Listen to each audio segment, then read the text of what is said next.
YouTube, good evening, HeirofCarthage here, and welcome back to the end times. I feel like the narrator of the apocalypse. I will do my best to be the narrator of the apocalypse that you desire. Welcome back. This is episode 19, and the invasion of Ulthuan is on. And let's start off, though, with some comments and feedback from the last one. Now, I think the very much upvoted comment was names for the dragon ogres within Kolek's army.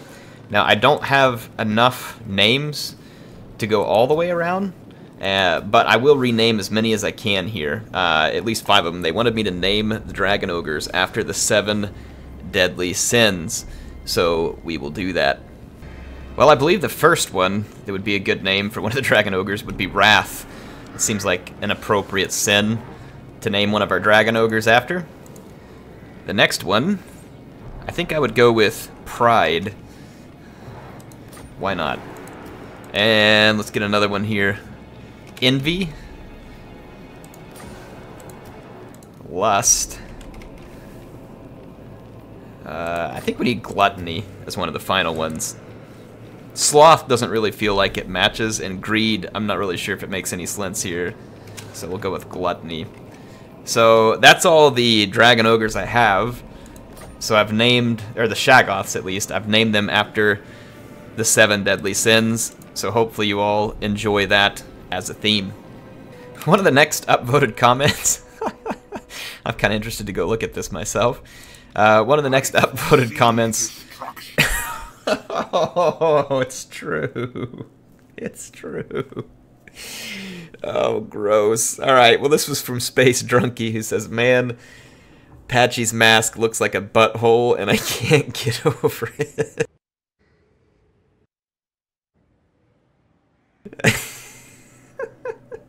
It does. It does. It looks like he's gonna have diarrhea of the face at any moment. Oh, Space Drunky. Poor Patchy. Poor Patchy. Right.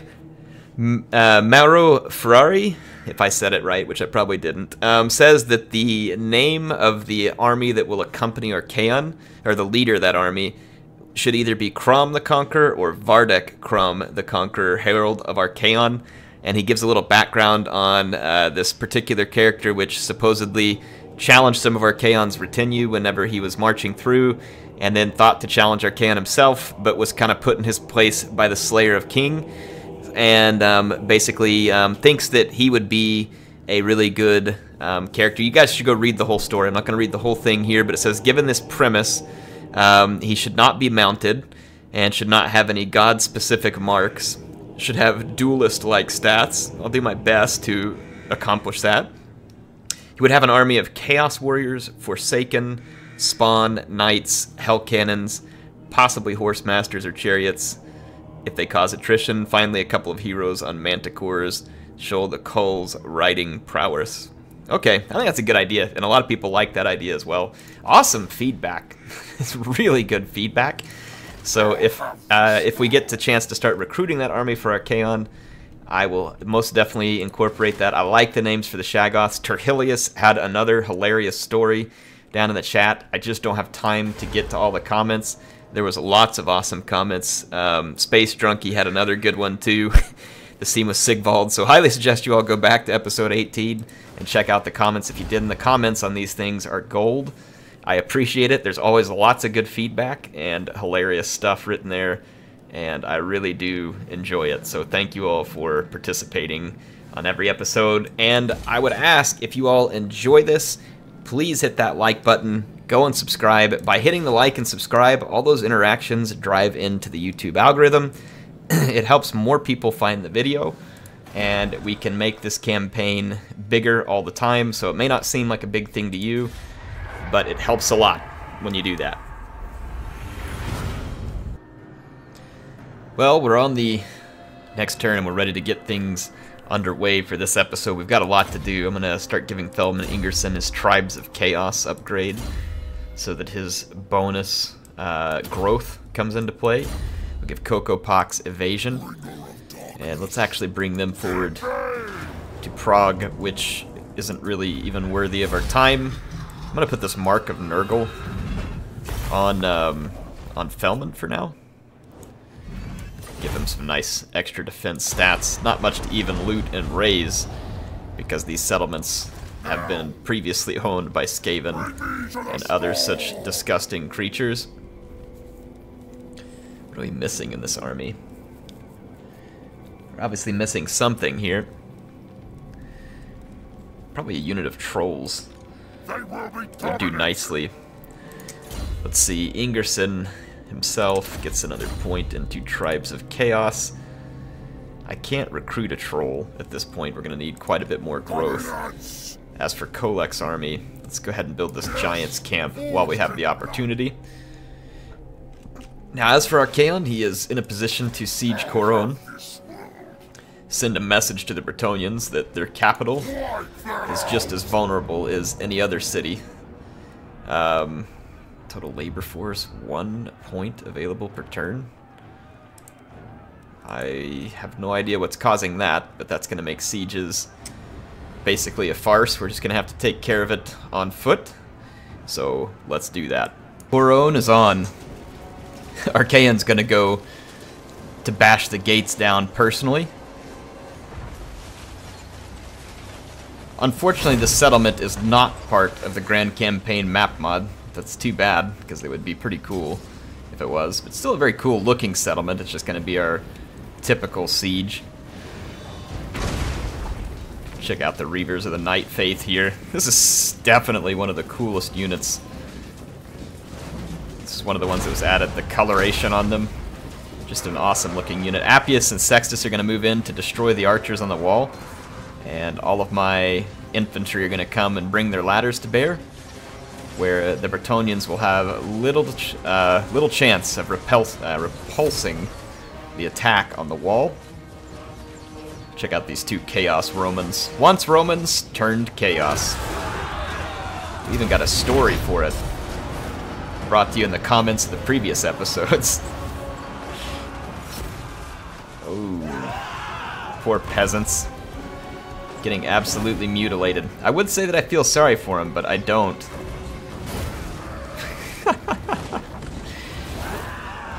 They're getting absolutely mauled, and I enjoy it.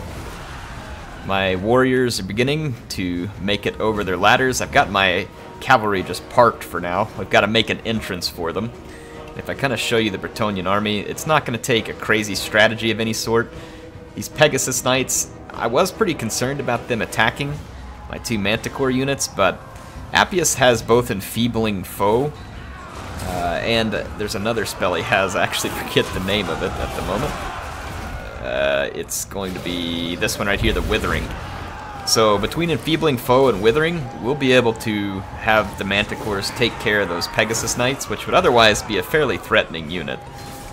Not to mention I've rolled some upgrades on these units, especially Sextus, that give him quite a bit more combat potential. There are some foot squires trying to make their way up here, but the foot squires have problems to deal with in the form of my Chosen. There are Chosen just swarming the walls at this point. Archaon's hordes sparing no peasants. I love it. Man, this game is beautiful. I really can't get enough of this game. Anyway, the gate's open, which I have my 2 halberd units escorting Archaon. Here comes the Pegasus Knights, quite valiantly charging in to all the Chosen here. Of course, it won't make much of a difference. They see Appius and Sextus headed their way, and they decide to take the fight. And in an epic aerial duel here, there's going to be the Withering, and shortly afterwards is going to be the Enfeebling Foe. So these Pegasus Knights are going to be quite frail. Archaon terror routed the men-at-arms who were holding the gates. You can see the Pegasus Knights just falling from the sky as they're mauled by my 2 Manticore mounted Romans. Ooh, that was almost a crazy rhyme there. See the Knights of Bretonnia falling. I'm glad to see them fighting gallantly, though. Living up to expectations. You can see here the Grail Knights fighting for the lady.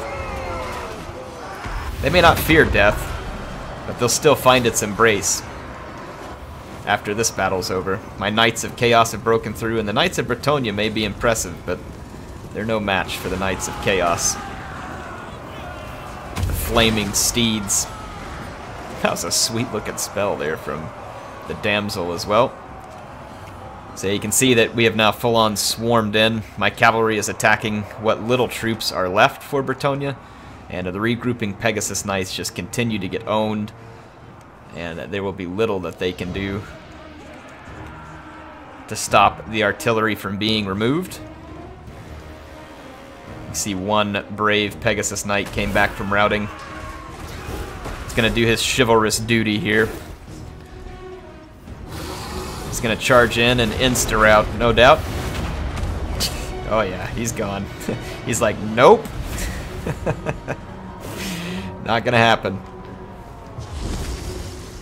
The Flaming Sword of Ruin here, just to pack salt in the wound of these already extremely defeated Bretonians.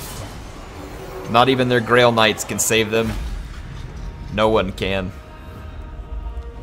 Well, the Ever-Chosen brought himself a huge victory, I think as expected there. Raymond Lestrange, and is that lady really named Raymond? CA, please. I mean, is that a Bretonian thing? CA, please. I guess unless Raymond was the paladin, but not really sure why I would put that up there.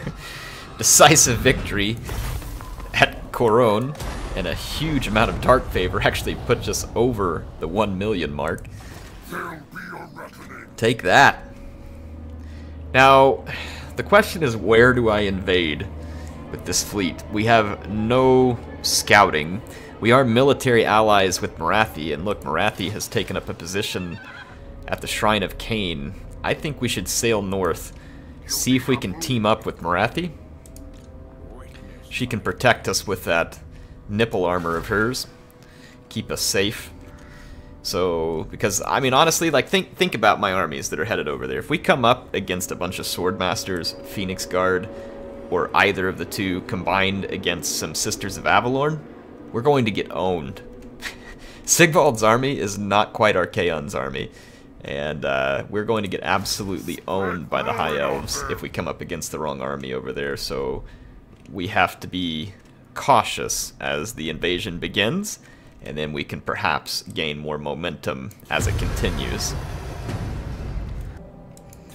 We finished our tech research, so we can pick the next one. Well, let's see. There's not much benefit for me to get this Hero Recruit rank plus.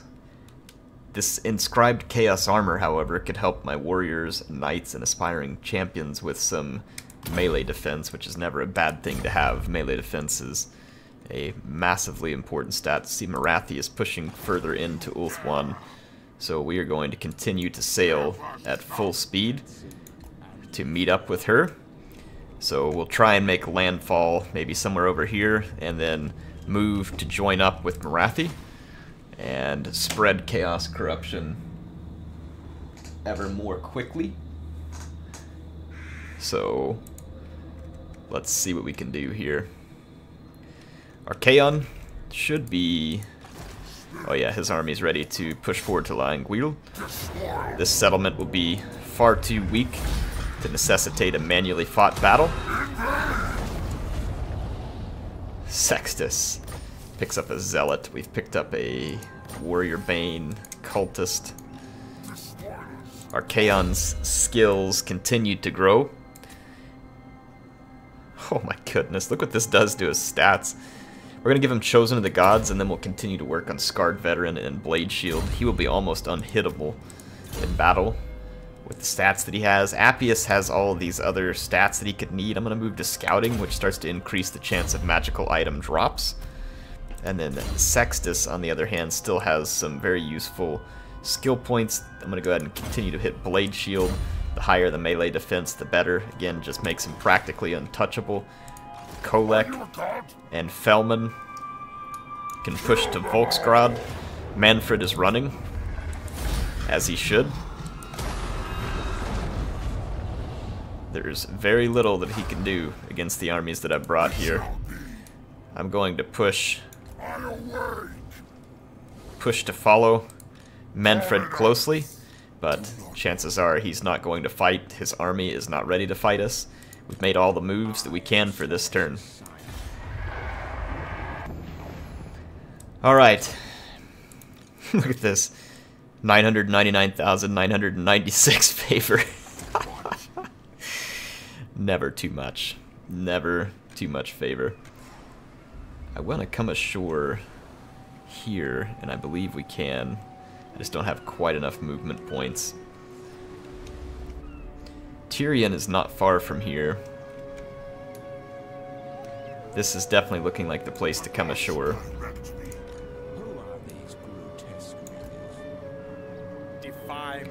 Apache can't quite set foot on shore. There we go. Or no, Sigvald. I've got them both ashore. The Polisher has skilled up here. Plague of Rust could be quite good, as there could be potentially a lot of armored infantry. Tyrion is here at Tor Corrali. I have no idea where the rest of their forces are. Marathi looks like she's beelining for the Phoenix Gate, which I think is folly.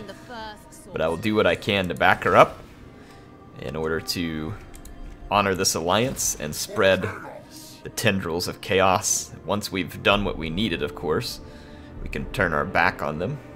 Let's look at Castle Artois. Their defenses are weak.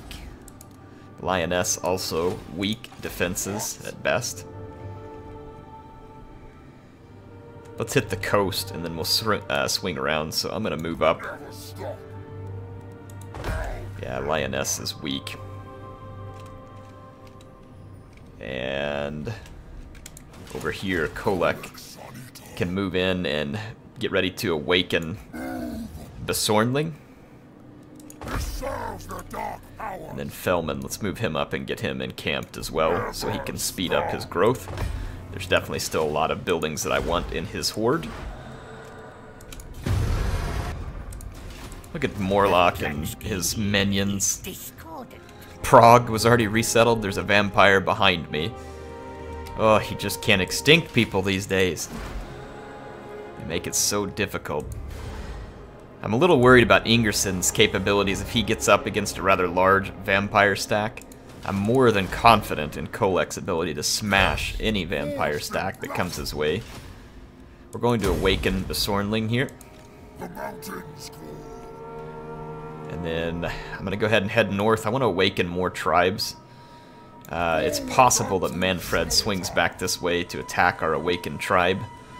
In fact, that's actually probably likely at this point, but if he does, it'll just give us an opportunity to pin him down and destroy him again. But this is what we need. We need to awaken these tribes. So Norska is our vassal. Besornling is our vassal.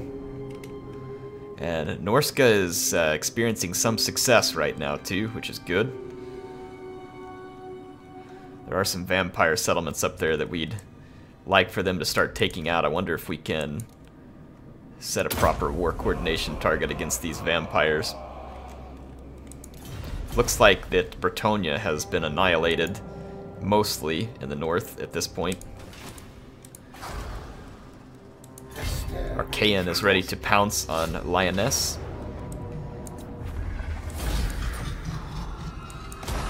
Another easy destruction. Magical missile, bound spell. That could be pretty interesting. Potion of strength, I think it's under... Oh, I don't know, it was under one of these here. Wand of Jet is more important.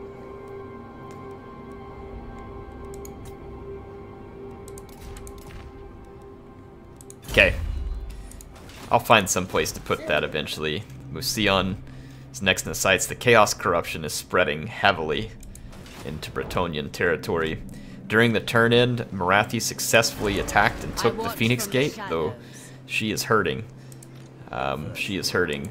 Tyrion is here, and it's tempting to attack him. He does have a garrison, though, and I do not have vision on what is further down the coastline here. So I don't know if I would get pounced on by several High Elf armies in a pointless siege. So I'm a little hesitant to make that move. In fact, I want to push up and get ready to back up Marathi as quickly as we possibly can. I can actually just barely make it into an encampment with Patchy, which is good. We can now recruit all the monsters that are in his army, if need be. Might be not a bad idea to have access to those chariots and other units. Those could be good against elves if we decide we need to replace the chariots. So we'll go down that route. Archaon is in good shape, having just sacked the city. And then our forces in the north, I believe, have expended their movement points for this turn. Though Cocoa Pox levels up, we can get the Fate of Buna.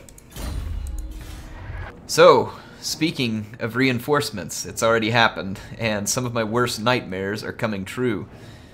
I'm gonna have to rid the battlefield of, looks like 7 Sisters of Avalorn, 4 Phoenix Guard, no, 7 Phoenix Guard. This is going to be an extraordinarily difficult fight. We're being attacked from 2 sides, though. It's possible I'll be able to gang bust one of their armies and go after the other one. Oh, that scenery. Folks, I try hard to get you some epic cinematics here. Just look at this. Golly, this game looks beautiful. Alright, so we're going to be taking this from Tyrion Cam. I am extremely worried about this battle. It is going to be an intensely difficult battle. Tyrion's army is going to be very, very tough. Look at the stats. 68 melee defense on the Phoenix Guard. Look at these sword masters. 60 melee defense. Their weapon strength isn't crazy, but the martial mastery and prowess on these units is going to be absurd. 2 eagles, along with a Flamespire Phoenix. You can hear the Eagle Claw Bolt Throwers, another Flamespire Phoenix, and look, even more Phoenix Guard and Sword Masters of Hoeth, but most dangerous of all, the Sisters of Avalorn with their magical bows and armor-piercing ammunition. It's going to be extremely difficult to hack our way through the High Elf infantry. This is not Archaon's army, where I have Chosen with massive ward saves and huge buffs. We will not be hacking our way through this infantry easily. It's going to take a very specific effort, and if we can break through, which we have to do, if I can't get to the Sisters, they will melt my army. Now, because of the range of the Sisters of Avalorn and the amount of damage that they can deal very quickly, I could not deploy any of my cavalry or chariots ready to just come straight through the gaps. This is a choke point map, and there are 2 choke points. I wish it was 1, but there's 2, and the 2 may work out for me.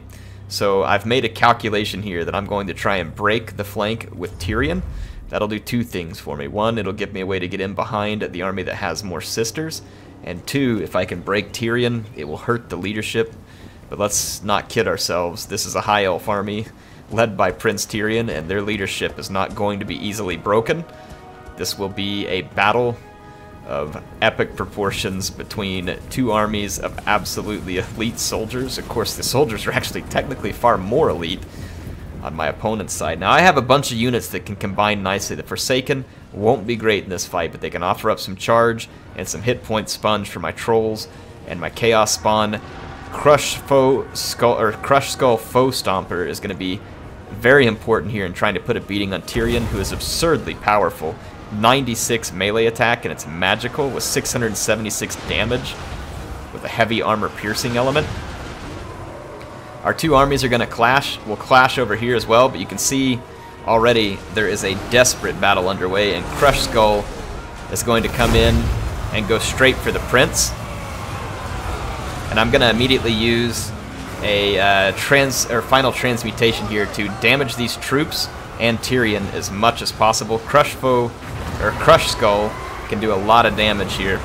Now over here, an eagle blobs me up a little bit. This is pretty unfortunate for me. You can see my units on this side are being absolutely savaged by the High Elves. My units are going to lose this fight very, very quickly. Demon Spew are no match for Sword Masters of Hoeth. especially with the kind of support units that they have. And you'll see that my infantry is going to start dying very, very quickly. All I can do is hold this flank and hold it desperately for as long as possible.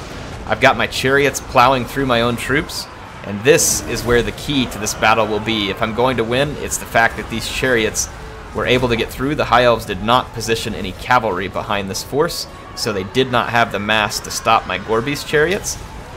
And they're going to make a critical rear charge here. Tyrion is fighting like an absolute boss in this fight, and despite being hammered by a giant regiment of renowned giant, literally, he is extremely tanky, and he's just taking it. I'm getting the sisters shut up over here, and I finally make a break in some of their infantry, so now I've got chaos spawn, and I'm going to try and help finish up some of this infantry. The fight on my other flank, on my left flank, is desperate. We're being absolutely slaughtered. My troops can't hold out for much longer. I'm able to use a bombardment spell here to do a little damage to the sisters, and I get Besornling, a character, back into some of these sisters as well. Any of them I can tie down in melee is a benefit for me, but now with the reinforcement of that Flamespire Phoenix, I have a bit of trouble on my hands. But you can see we have gotten the breakthrough that we need over here, and the Prince has fallen in combat. I didn't catch the exact moment where Tyrion fell, and I'm sure we'll fight him again before this is over, so I'm not too terribly worried about it. But you can see that we got rid of a Flamespire Phoenix, and Tyrion fell in battle. And now I'm desperately racing infantry reinforcements, but you can see that those Sisters of Avalorn are taking a nasty toll on my troops. Besornling is now in desperate trouble as well. There is a huge wall of High Elf infantry here that is a combined anti-large and both anti-armor, some with physical resistance. Fortunately, Crush Skull fights for me, and he has pulled an enormous weight in this battle by ridding us of Tyrion, and only he is really the strongest unit here that could potentially face Tyrion. Sigvald would have gotten owned by Tyrion, and Patchy, of course, just being a sorcerer, is no match for Tyrion. Besornling needs reinforcements terribly, and I know my chariots aren't ideal against cavalry, but I'm going to charge them over. They do have some armor piercing, and I'm going to bring any reinforcements I can. I don't want to lose him. He's too important of a character. So I'm going to bring the desperate reinforcements to him, and the Sisters of Avalorn are now mowing down my cavalry. I have to get to these sisters very quickly, so I divert one chariot over here, and I break through with some chaos spawn that came in with my reinforcements. So I'm finally able to tie down these sisters and divert their attention away from my cavalry. My cavalry is getting rid of an Eagle Claw Bolt Thrower and another Sister of Avalorn back here. There are even some regrouped High Elf units that are making their way back to the battlefield. I forgot about this Forsaken in the back. And I've now gotten enough reinforcements that the momentum has turned against the High Elves. You can actually see Patchy the Eversalt here in his butthole-looking mask. Prince Sigvald is also fighting somewhere near here, I believe. I don't have eyes on him. I can see some of his mirror guard right there. Yeah, Sigvald is somewhere up amidst here. He'll be the one that has full health. He'll be the only one. Yeah, here he is. He's fighting over here near Besornling now. I'm able to finally pin in all the Sisters of Avalorn. And this is the end of the High Elf army. This was a desperate battle, though. And many of my units were at the breaking point or already broken. But now I'll be able to close on the High Elves, and all that remain will be slaughtered. What a battle. The Prince of Ulthuan brought the heat, and it was nearly too hot. And if we hadn't had this choke point map, I don't think we would have survived. And if you think that's the last of the High Elves on Ulthuan, then think again. Their faction ranking is high for a reason, because there's likely many more stacks where this came from. Oh, folks, I was full on butt clenched during that. Thank goodness for Foe Stomper and those chariots. If we wouldn't have those chariots, there's no way we could have broken through. and eventually have gotten to all those Sisters of Avalorn who were absolutely nuking us until we were able to get to them. What a performance by Crush Skull. We actually didn't lose any units in this battle, which is also utterly incredible.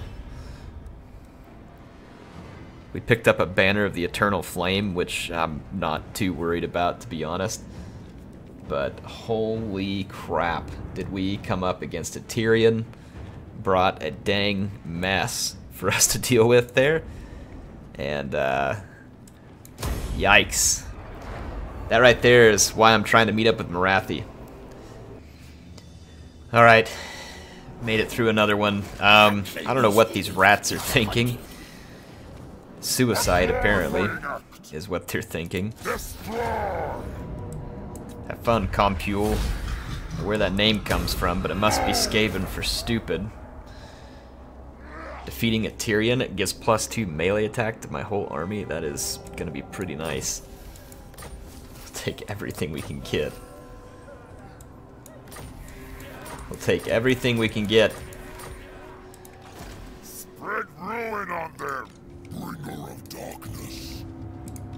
They will be dominated. Alright, let's... Fulfill the pact. There's nothing to do here. Except move on towards more vampire land, which I will do on the next turn. Let's go ahead and encamp. Ingerson can finish his Tribes of Chaos. Yeah, look, Manfred's turned around to come back to Besornling's camp.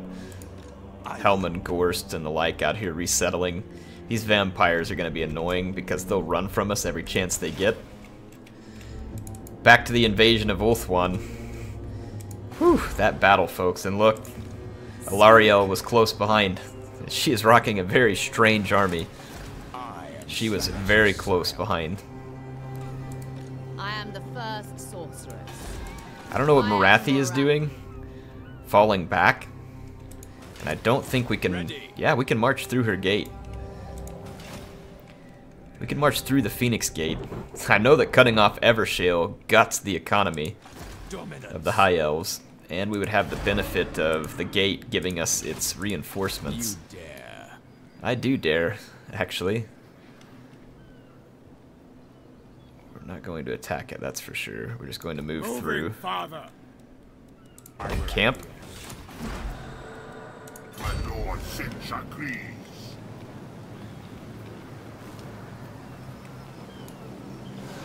Never stop. Alright, so we'll encamp here. Morathi is kind of out on her own. She really needs to come back this way. But we'll also be spreading a gargantuan amount of chaos corruption, which should be quite helpful. I'm going to take Archaon and move on Musion. We'll see whether or not there's a garrison. No significant garrison in any of these Bretonnian settlements. Their pathetic kingdom is crumbling before the eyes of the king, and we haven't even seen the king make an appearance at this point. Let's do Scarred Veteran for Archaon. Archaon is so wonderfully overpowered, and I really can't get enough of it. Appius will get even better at grabbing those magical items after battle, and Sextus can finish off Blade Shield to go all the way up to 58 melee defense. Nothing compared to Archaon, but quite decent in its own way here. Prince Sigvald has leveled up. Let's do Born to Serve, and then we can unlock Unworthy. We'll end another turn here. A brutal business, extra weapon damage for all armies, all factions. Alarielle moved somewhere down here. I don't know exactly where. Morathi attacked the settlement at Toran-Lech and likely got herself into quite a bit of trouble. There is a bridge crossing here. It's actually a smart place for me to be because I know that Alarielle is somewhere on the other side. Dark Prince wishes. Bring my mirror shield. We shall weave the fates. Moving. Alright, we're all on the other side of the bridge. I didn't mean to have Sigvald in the forced march stance. That was a mistake on my part.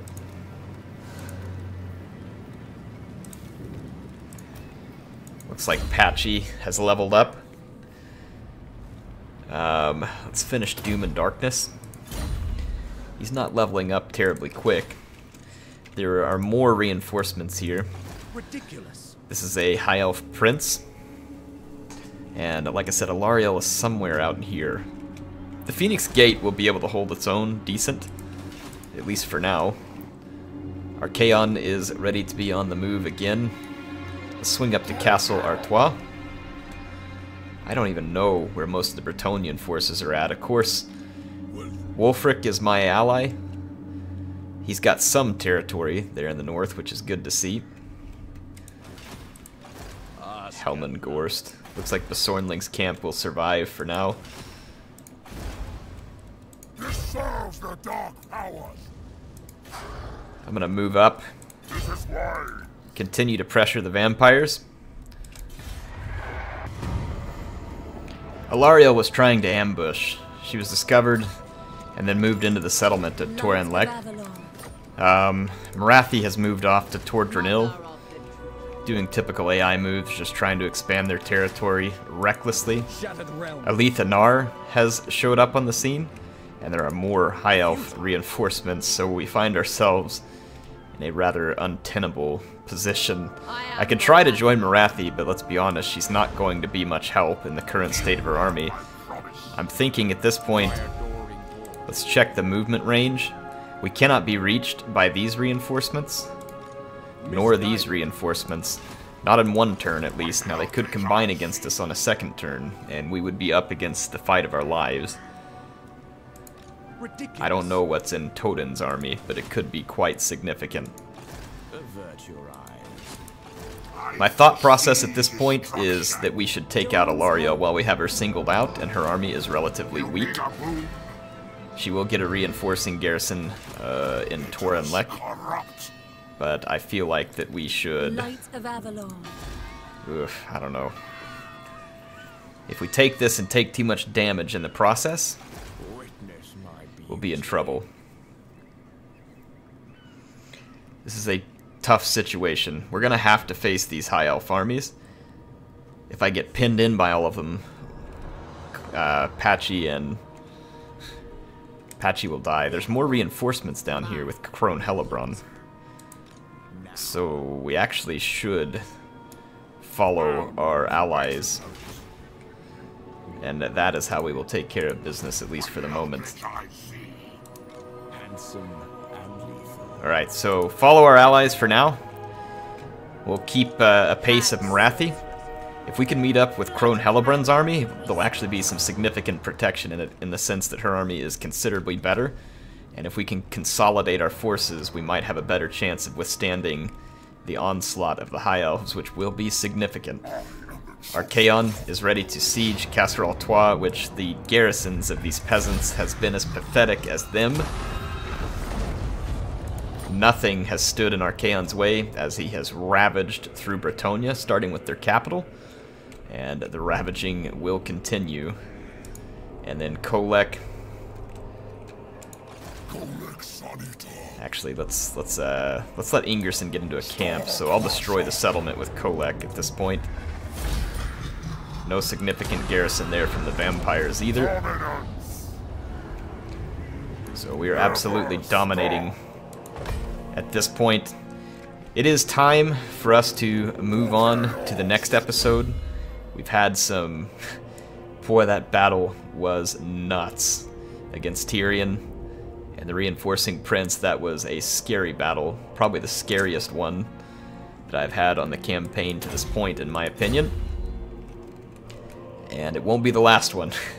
We've got our work cut out for us, folks. Hope you're excited. If you thought this campaign was just in cruise control, welcome to Ulthuan. And I knew this invasion was going to be very, very dangerous, and it will. I'm glad that we have allies in the Dark Elves. We're going to have to try and take advantage of it. My worry, though, is that the Dark Elves will throw themselves against settlements like Eaglegate and others and leave us in a bad position. But anywhere we can be around reinforcements, and there is a mustering stance here for Marathi, so if she can recruit up more forces, we can combine to be stronger.